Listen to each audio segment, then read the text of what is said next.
Ya pemirsa, berikut ini kami hadirkan cuplikan wawancara dengan Puan Maharani mengenai 100 hari kerjanya. Untuk saya dalam menjalankan atau mengemban amanah ini, saya tidak melihat bahwa suatu program itu harus kemudian ditentukan limitnya harus 100 hari atau berapa hari atau berapa tahun.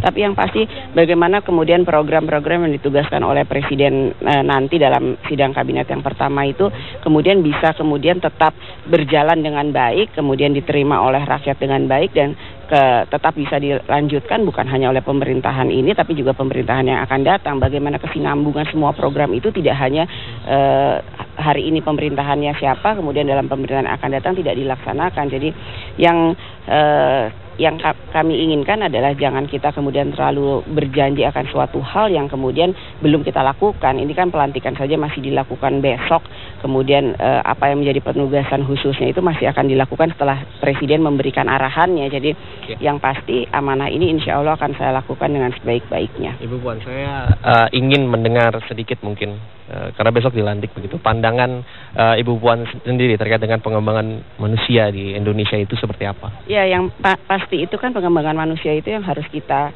lakukan adalah SDM-nya. SDM-nya itu kan tentu saja bagaimana kemudian semua rakyat Indonesia ini dari SD sampai kemudian SMA bisa belajar sesuai dengan kualitas yang cukup merata dari Indonesia Timur sampai Indonesia yang ke bagian barat.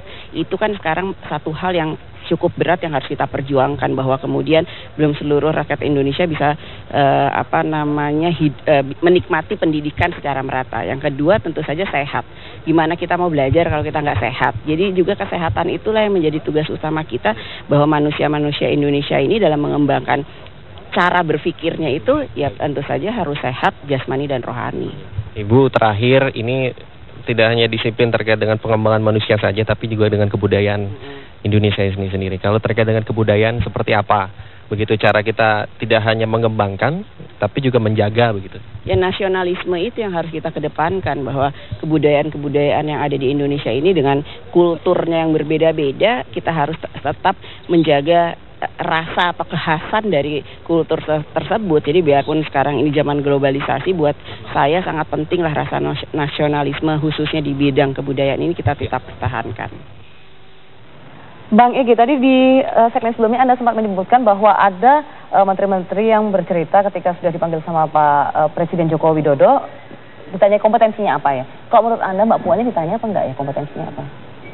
Saya nggak tahu pertemuannya seperti apa karena tidak bercerita kepada pers sesudah datang. Kalau dari Andi Wijayanto mengatakan ada beberapa yang memang tidak perlu dipanggil ke istana. Jadi berarti sudah berbicara langsung dengan calon-calon menteri itu karena mungkin satu partai atau sudah pernah berbicara sebelumnya. Jadi ini berdasarkan Andi Wijayanto ini bahwa tidak semua dipanggil. Nah, dalam konteks dengan Mbak Puan saya yakin termasuk yang tidak dipanggil. Kalau Cahyo masih datang ke istana ya. Yasona Lawli masih datang ke istana gitu ya. Anda kaget tidak seorang Puan Maharani kemudian menjadi Menko langsung begitu pada kabinet saat ini? Tidak bisa saya nyatakan kaget karena sudah beredar kan nama-namanya semenjak beberapa hari lalu dan tadi pagi.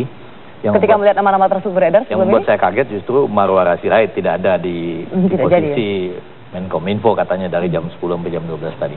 Kalau Puan Maharani tidak mengagetkan dia berada pada posisi itu karena dalam logika politiknya kalau berbicara PDI Perjuangan lagi-lagi mau tidak mau kan ada slot-slot yang diberikan kepada partai pengusung utama dari Jokowi. Nah, ini seakan-akan diberikan kepada Mbak Puan Maharani. Tapi pertanyaan penting persis seperti yang sudah diutarakan oleh teman-teman wartawan, saya rasa Mbak Puan akan banyak sekali menghadapi pertanyaan dari wartawan, terutama menyangkut 3 hal. Yang pertama, nama kementerian ini kan agak sedikit abstrak. Pembangunan manusia, tidak level mikro, bahkan mungkin sangat makro ya, pembangunan manusia dan kebudayaan. Lalu pada bagian lain sedang ada titik serius kita misalnya pada revolusi mental. Baik, maaf saya potong terlebih dahulu karena kita harus jeda terlebih dahulu. Mungkin bagaimana nanti target-target yang harus dilampaui oleh Puan Maharani ya begitu untuk mencapai keberhasilan pembangunan manusia. Di segmen berikutnya pemirsa tetaplah bersama kami.